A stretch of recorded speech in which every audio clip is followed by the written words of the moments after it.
Hello, my name is Greg Dixon, and I'm with ScanSource.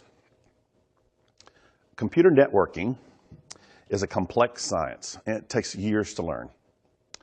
And really, it's at the core of computing in all businesses, and in fact, in most of our homes for that matter. And fortunately for us, a great many very smart people have mastered networking, and they have the credentials to prove it. But what about the rest of us? Those of us who work in the IT channel really should know something about networking, don't you think? And so, over the next few hours, we're going to learn just the fundamentals. I mean, what we're really going to do is just learn to speak the language of networking. Now, I think that anyone who wants to can learn networking. Anyone. Even if for just the reason of having a confident conversation with a customer, or to be able to learn more about networking from a network vendor. We're going to first really stretch ourselves and take a big world view of networks. And we're going to figure out how they got so big. We're going to talk about things like convergence and IP and some of the things that really have made the network what it is today. Then we're going to take a deep dive and go right down to the basic concepts that are true and basic to all networks. From there, we're going to soar right back out up into the clouds, and we're going to have a very high-level conversation about cloud computing. And we'll learn to speak the language of cloud a little bit and what the cloud does, and we'll talk about the cloud channel. Now, all of that for the purpose of our being able to actually build a network, and that's what we're going to do next. We're going to build a network for a brand new company, and we're going to see that network grow as the company grows. So, are you ready? Good, let's get started. So, convergence. So what is convergence? Might be the question in your mind. If you've been around as long as I have, you might want to ask, well, what was convergence? You know, isn't that something that happened, 5, 6, 7, 8 years ago? Well, it did. And so there was a time when voice networks, telephone systems in a building, when voice networks were a separate network from the data network altogether. The telephone system had its own wiring, its own infrastructure in the back room, and the data network had its own wiring and infrastructure in the back room. Well, there came a time when the voice network converged onto the data network, and we got something called VoIP, voice over IP. That's kind of where it was born. And so voice over IP is, of course, a huge topic these days, and we understand it's sort of the normal way to do voice communications is now over an IP network. Of course, as soon as voice comes along, video conferencing did as well, and so there was a time when video conferencing systems had their own separate network, and of course that network now has converged with the data network as well. Of course, as soon as the doors open, video surveillance is next, and access control, and there was a time when cameras were digital and then became IP cameras, video surveillance cameras now on the data network. Data networks also converged together. And we saw the LAN and the WAN, of course, they were together. Then along comes the internet, and now that's part of the overall network. Of course, then there's the cloud, and we have this one really big network. And honestly, everything, still converging. We have everything over IP, I suppose is the way to say it. And I say everything is converging, and I mean that because now we have something called the Internet of Things. Let's talk about that for just a minute. This Internet of Things. I want you to see how big this network is. It's really not an Internet of Things, it's the Internet of everything. And so let's just take this. If this is a representation of the Internet, then what are the things that are on this Internet of Things? And so it might be a commercial freezer, like you see there. A freezer in a restaurant, and the commercial freezer is self-aware. It's aware of its own circumstance, and it realizes that its compressor has now gone out and that it has now 4 hours and 20 minutes before all the food in it is ruined. And so the freezer actually self-diagnoses, sends a message through a wireless network inside the restaurant to a controller that's actually connected to the internet. And the freezer sends a message to the controller, which sends a message to a server, which makes a diagnosis of the freezer, and then the server sends a message to the cellular device of that guy in the upper right-hand corner there and says, we have a service call and you need to be there in 3 hours and 22 minutes, and here's the part number of the compressor you need to take with you. You could see it be that complicated. Another thing on the Internet of Things might be that cow. A cow among many cows on a dairy farm, and she wears a tag in her ear which tells the dairy farmer a lot about the cow. It tells about how she walks and whether she's healthy or not, and it tells him every single time she goes in and out of the milk barn. And so the farmer now has a much more productive milk business. Of course, a thing might be every single cardboard box on every single conveyor on the planet, all at once. And so that's a lot of things. These boxes are RFID enabled, and they're announcing their presence every time they hit a portal somewhere. It might be a car in a fleet of cars that uses something called telematics, and it transmits the cars constantly talking back through the cellular network, back to a host system, and constantly reporting its status. And it might say, look, I'm due for an oil change in such and such a day, and then the server sends a message back to the driver. It says, you're due for an oil change. Here's where you're going to get it changed. Be there at 2 o'clock tomorrow. Another thing on this Internet of Things might be that ice maker. And it's in the same restaurant as the freezer. But where the freezer is talking outward, the ice maker is receiving messages inward to it. And a server somewhere says to the ice maker and 500 other ice makers just like it, it's going to be hot where you are, and we need you to make more ice. Or it's going to be cool, and we need you to make less ice. And you're going to make less ice, and we're going to use that power back on the smart power grid. Another entity on this Internet of Things might be a call center. It might be people in that call center. And the call center might be manned by people, or it might be manned by artificial intelligence, sort of automated call center attendants. And that automated system and its artificial intelligence might be the one that's making decisions about whether or not to send a technician to repair that freezer or not. Another thing on the Internet of Things might be a tote filled with cabbages with a sensor that says, I'm too hot, I'm too cold, I got wet, I'm too dry, I got frozen, along the food chain from the farm to the store. Lastly, might be a 40-foot container sitting on the desert floor in Afghanistan that is filled with meals ready to eat or filled with munitions. And it knows every single time one of those boxes of munitions goes out of the trailer, out of the container, and the container is self-aware, and it manages its own inventory, and when it gets 2/3 empty, it sends a message back through the satellite system, back to the Department of Defense. It says, hey, we need to be resupplied here. And you can see here now, this Internet of Things also includes that guy up in the corner with 5 or 6 mobile devices. And every single mobile device on the planet is a thing on the Internet of Things. So you can see, we have a whole new concept to deal with here. And so some new terminologies start to arise, things like machine-to-machine technologies. And it's all made possible by things like RFID and GPS, cellular location services, telematics, where the automobiles and trucks are constantly communicating their presence and their status. All sorts of sensors that make what were before inanimate objects now a communicating part of this Internet of Things. And as machines talk to machines, you wind up with a lot of data. I mean, big data. And so big data might be defined as high volume, high velocity, high variety of data. It's a lot of data. But you don't collect data just for the purposes of collecting it. You actually want to do something with it. And what you do with it is called business intelligence. And the way you arrive at business intelligence is by something called analytics. And so we have analytics managing this big data for us. And if we have big data, of course, we have to put it someplace, and it's on big storage. And so big storage is a result of this big network. And we've gone from megabytes to gigabytes to terabytes to petabytes, and now even maybe to exabytes of information that we're trying to manage and analyze for the purpose of doing something with it. And really, what we wind up with here is one really big network. I mean, one really big network. And keep in mind that what it really is one really big IP network. One really big IP network. It would behoove us to understand this term.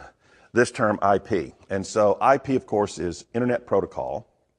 You may think, oh, I got that one, right? Internet, I know what the internet is. That's not what IP is even referenced to. The word internet is like the word interstate highway. An interstate highway connects state to state to state.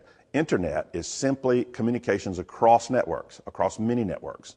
And so this word internet, it refers to a standard set of rules that define how computer networks communicate, because that's what protocol is. It's nothing but a standard set of rules. TCP/IP, TCP/IP is the formal designation for IP. So when we say IP anything, what we're really referring to is TCP/IP. And there are a lot of network protocols out there, lots and lots of them. But you have to know that TCP/IP is the most prevalent by far. I mean, think about it. The internet uses TCP/IP as its protocol. Also Ethernet, and we'll talk about Ethernet in some detail. But Ethernet, it also uses TCP/IP as its protocol.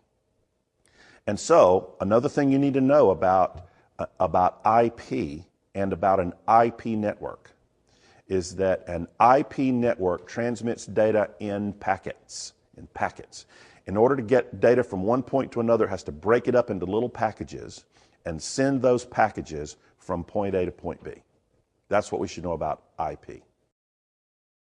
Let's work now on some actual applications of IP. And we talked about voice over IP. We might also talk about IP video, and we'll refer to IP video as anything, maybe video conferencing or even video surveillance.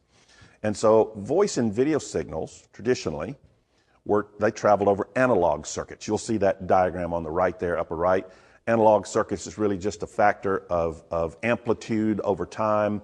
That's the way it was done. Of course, that's been around for 100 years. Mr. Marconi is the one who sort of discovered how those analog signals work. But analog signals were converted to digital signals, digital being ones and zeros. And the reason that analog had to be converted to digital is because computers speak digital. Really, computers only know two things at all. They know on and off.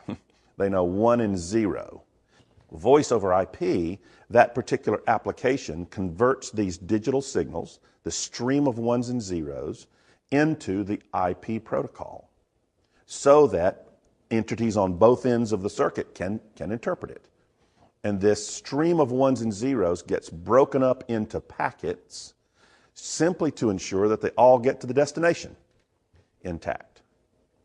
And here it is, TCP/IP is simply the set of rules that the packets follow. Think about cars on an interstate highway. The cars have to have rules, the packets have to have rules. So, what should I know so far? You're going to see these slides come up occasionally just to remind us of what we should have learned so far, just as a little reminder. So far, what we should have is that there's one really big network.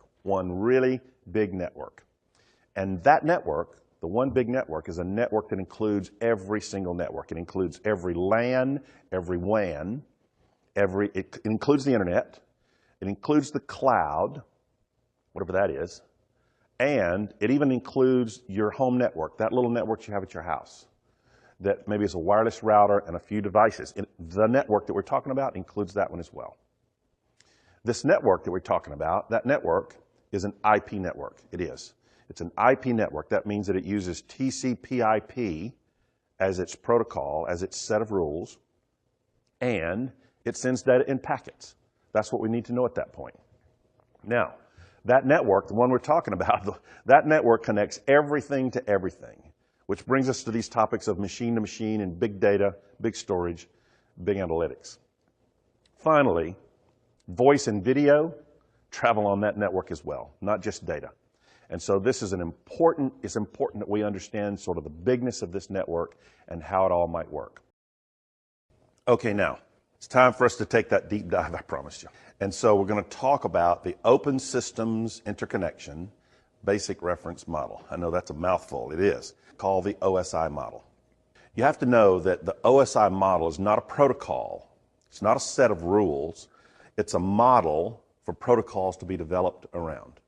You're going to see that TCP/IP is the protocol that we have to deal with, IP, and that it's based on the OSI model.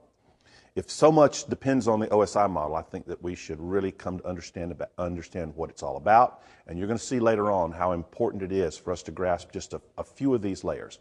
And we have to know that the OSI model is a layered model. You'll see those layers there in that colored stack. It's a model for computer communications and network design. There are 7 layers, and each one of those layers encapsulates data. It encapsulates data into a packet. And it does that at different levels. Each layer has its own function. And each layer on the sending computer has a corresponding layer on the receiving computer. We'll see how that works in a few minutes. And ultimately, each layer performs a different function, right? That makes sense. Each layer has a particular function, and that function is to ensure that data gets to its destination intact. I promise you, that's all the OSI is for. That's what it's designed to do, is to get data intact from point A to point B. Layers on both sides. And so in our example here, if this sender wants to send an email over to the receiver, that email is going to pass through the OSI layers, across the transmission circuit, and back up through the OSI on the other side and gets received. For the purposes of example here and a parallel, let's think in terms of a letter. Right? An old-fashioned snail mail letter. We're all accustomed to what that thing does and how it works. And if this sender is going to send the letter over to the receiver, then the letter is going to begin its life at the mailbox, right? It's going to be deposited in the mailbox. Then the letter is going to transition through the system, through the postal facility at the bottom, and then ultimately back up to the receiver and gets delivered by the postal carrier, the mailman. And so we're going to see this example again and again because this parallel of letters is going to teach us a lot about how this OSI model actually works. We talked about data encapsulation, and it's something we really kind of need to get our hand around here. So let's walk our way through this again. Here's our sender side, the receiver side. There's our email on both sides there. And so the way this thing actually starts is that we break off a little piece of the email. Remember, we're creating packets. And so we're going to create a little data packet here. That packet gets handled by the application layer. We'll talk about what these layers do in detail in a few minutes. But the application layer does its job, puts with the data something called the application header, like a little checkbox. It says, okay, application layer, done my job. Passes it along to the presentation layer, done its job. Passes it along to the session layer, on to the transport layer, on to the network layer. Each layer doing its job successfully. Then on to the data link layer, and the data link layer closes the package. It adds a header and a trailer. Now the package is closed up. Now along the way, this package of data might be called a segment at some layers, a packet at some layers, a frame at some layers. Now for the purposes of our discussion, we're always going to call it a packet. And so this packet of data at the data link layer gets handed complete to the physical layer, which transmits it across the circuit and is received now by the receiving computer or device, whatever the device is. The physical layer on the receiving side receives the packet, hands it off to the data link layer, which does its thing, hands it off to the network layer, hands it off to the transport layer, the session layer, the presentation layer, the application layer. And ultimately, that little packet of data gets to the receiving side. Now, that's only one packet. Of course, we're going to break off another piece, and it gets transferred through the system. We break off another piece, and it gets transferred through the system until finally all the pieces of that email in packets transported through the system, get received on the other side, and ultimately get reassembled back into a complete message. And you'll see that's a pretty good and clear, I think, understanding of this notion of data encapsulation. Ultimately, that little blue packet gets where it needs to be.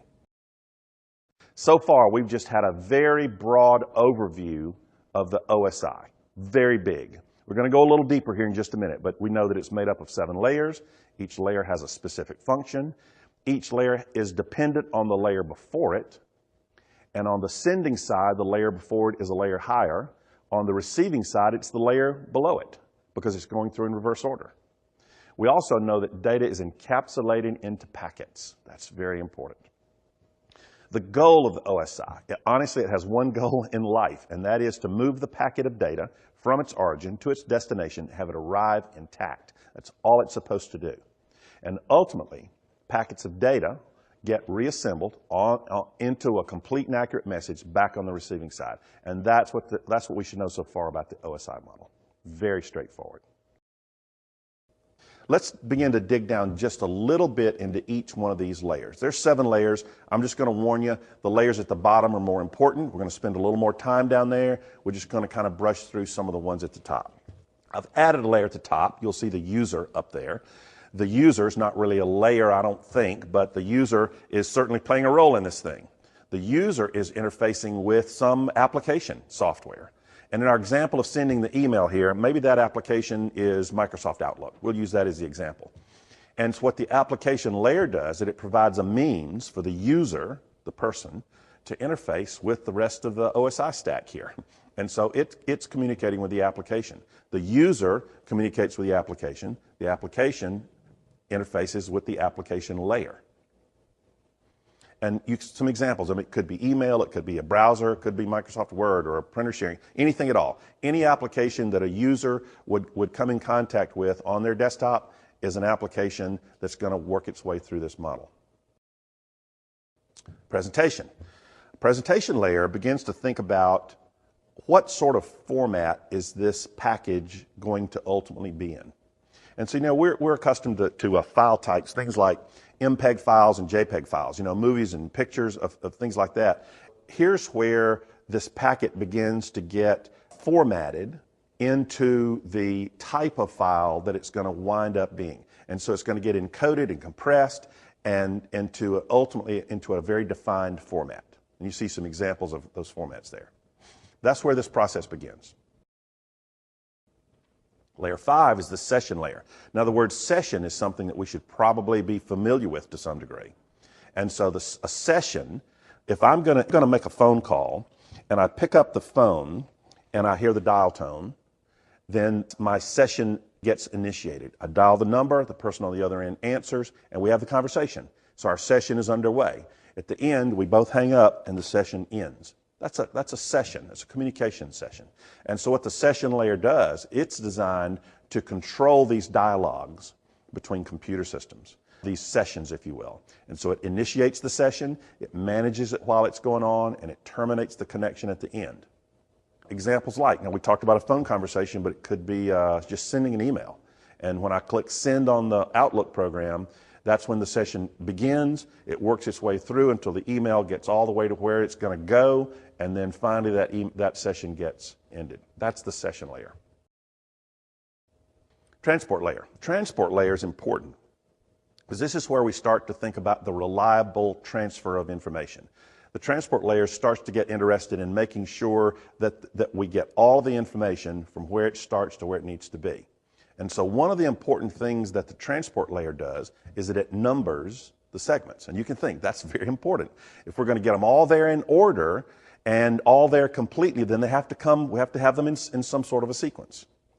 And so you'll see here in our example of letters, if I had a lot of information that I was going to send to this individual Jane and all of it wouldn't fit into one envelope, then I'm going to send multiple envelopes. And if I want her to put them back together in order, so that she gets the message in order, then I need to number the envelopes.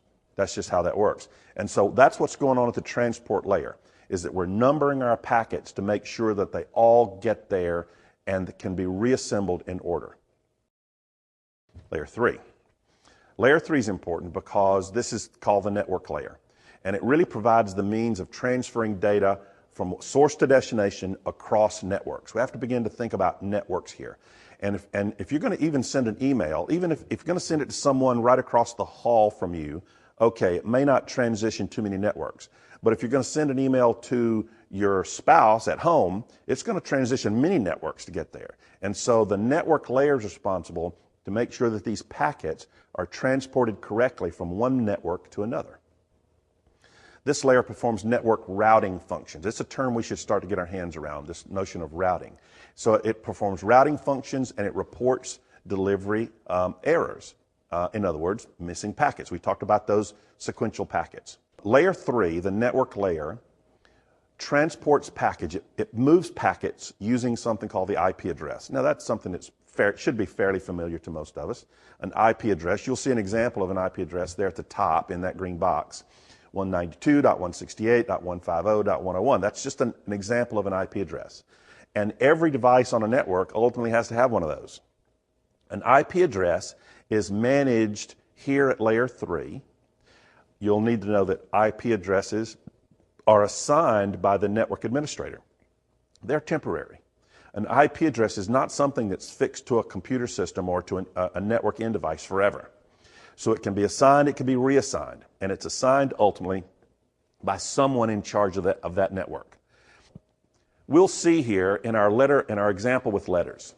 In the example of letters, you can see there that if letter number 1 and 2 and 3 got there, and then 5 showed up, we're missing number 4. And this network layer is responsible to see that, hey, we're missing number 4.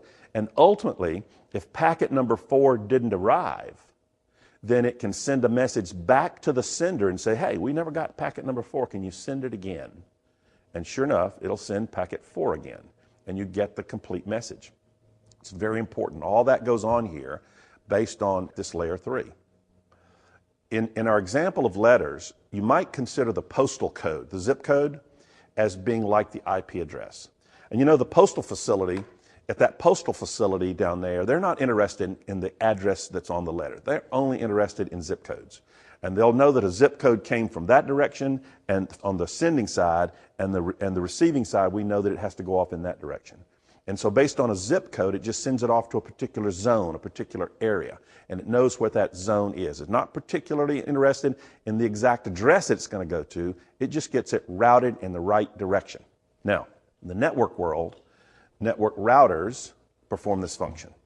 Network routers perform the function of forwarding packets based on the IP address, and routers operate at layer 3. And that's what we should know so far about layer 3.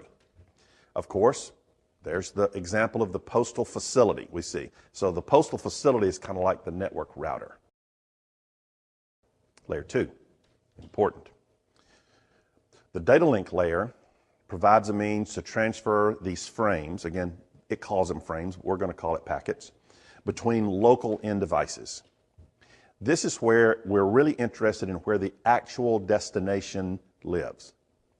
And at this layer, it manages something called the Media Access Control, or the MAC address. And you'll see an example there in the green box of a MAC address. Now, let me tell you, every network endpoint ever made, everyone on the planet now, and everyone that ever will be made, has to have an absolutely unique MAC address. And you may think, well, how is that even possible? Well, it is.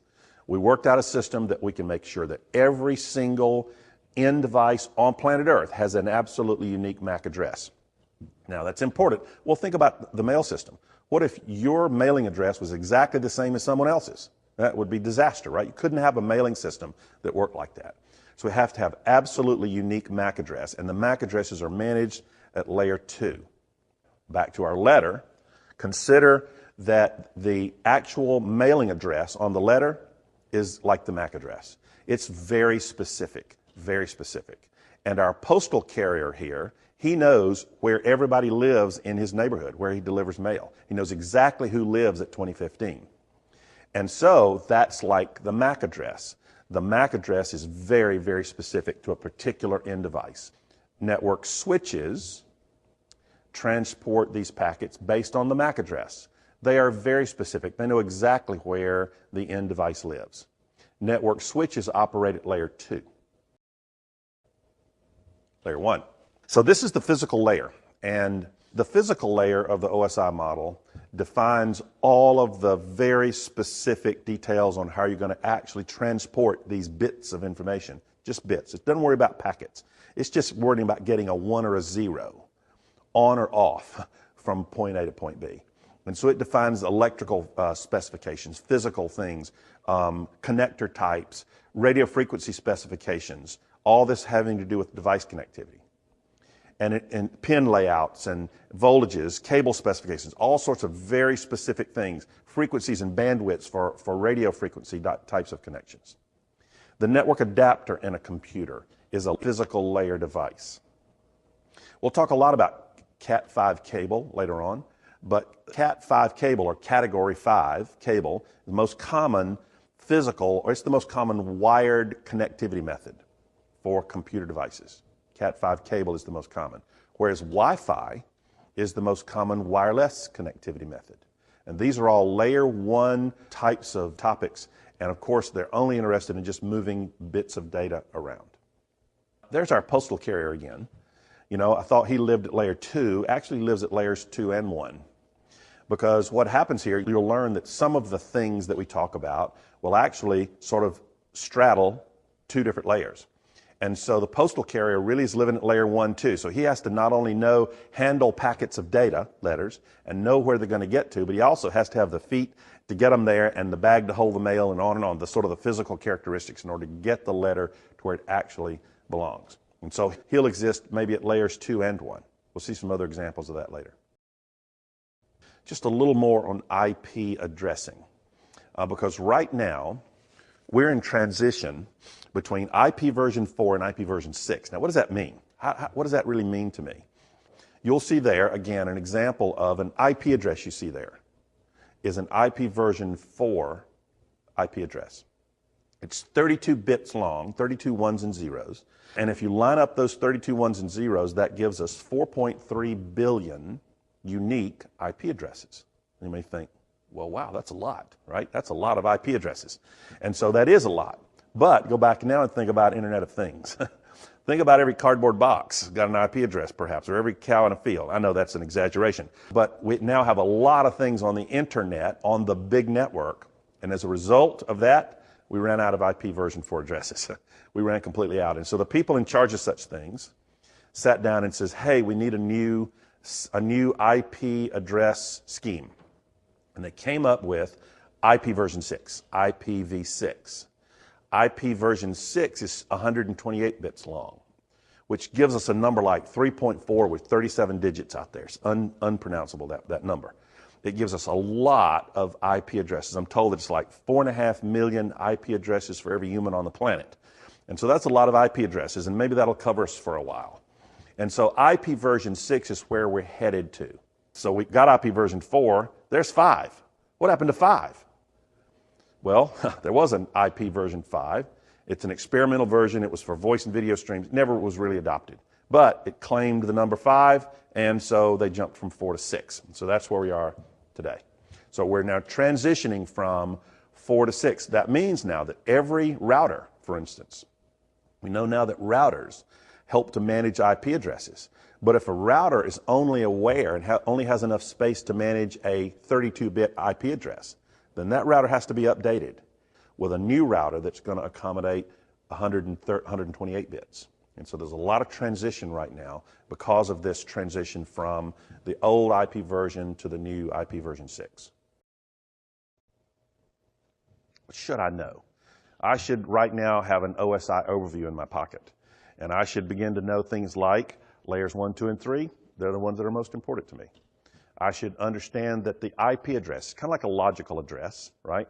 It's a temporary address for a particular end device.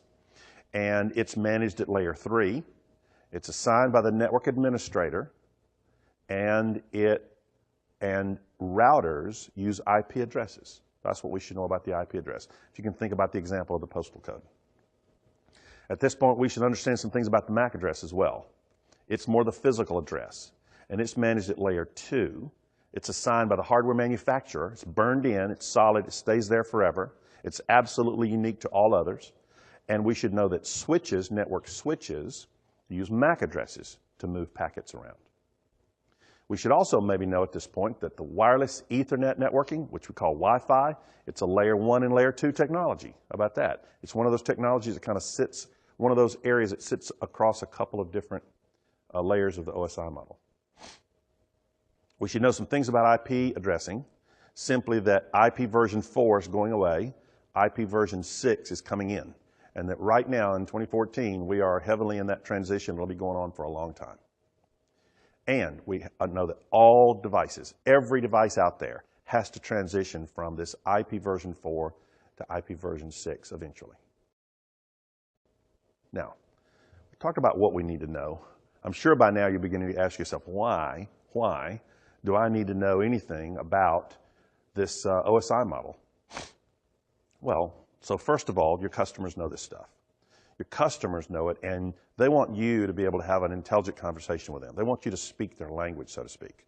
And so if we're in the IT channel, we're selling network technologies, we really need to have a confident conversation with our customers. Also, network hardware vendors, they know this stuff, right? They make the stuff. And they may refer to a switch as a layer 2 device or something like that. Later on, I'm going to introduce you to something called a layer 3 switch. Okay, wait a minute, that doesn't sound right, but hold on. It's important to understand layers in order to be able to even grasp the concept of a layer 3 switch. Also, vendor training. Listen, vendor training will be so much more effective if you just have this basic language that you're starting to learn right now. And so manufacturers know this stuff, they do. One last thing, get tech support involved, get your technical people involved because they really know this stuff as well. They have the credentials to prove it. These are the guys who have really drilled down into this thing and have mastered networking so that the rest of us don't have to. One last little thing. You need to know that the OSI model is reliable. I mean, for heaven's sakes, TCP/IP is based on it, based on the OSI. Networks are based on OSI. And so, when something goes wrong, you have to learn to blame layer 8. You have to learn to blame layer 8 because the other 7 layers, they always work.